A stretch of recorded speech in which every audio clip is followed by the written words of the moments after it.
Pemerintah Kota Palembang mengaktifkan layanan 24 jam dan fasilitas rawat inap di sejumlah puskesmas. Salah satunya Puskesmas Sukarami yang mulai melakukan layanan rawat inap sejak 1 November 2025.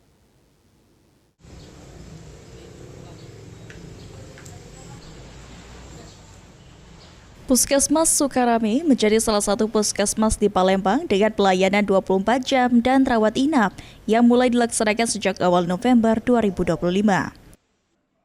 Kepala Puskesmas Sukarami, Erikson Siregar mengatakan, untuk tenaga kesehatan seperti dokter, bidan, dan petugas rawat inap sudah dijadwalkan penuh untuk memastikan pelayanan berjalan tanpa hambatan sesuai shift pagi, siang, dan malam. Fasilitas pendukung sudah 90%, seperti 3 ruang rawat inap untuk laki-laki, wanita, dan anak-anak, ruang IGD, ruang persalinan hingga ruang khusus bayi.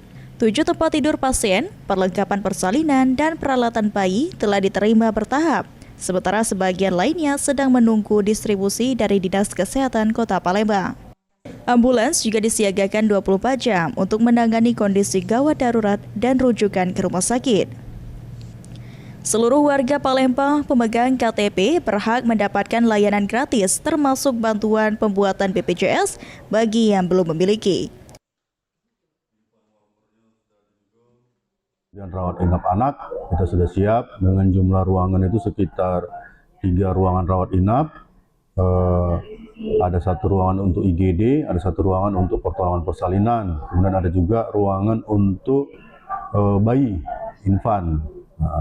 Seluruhnya sudah kita siapkan, termasuk bed dan yang lain-lain sudah siap. Tinggal masih menunggu ada beberapa alat lah ya, alat yang masih belum sampai ke puskesmas kita.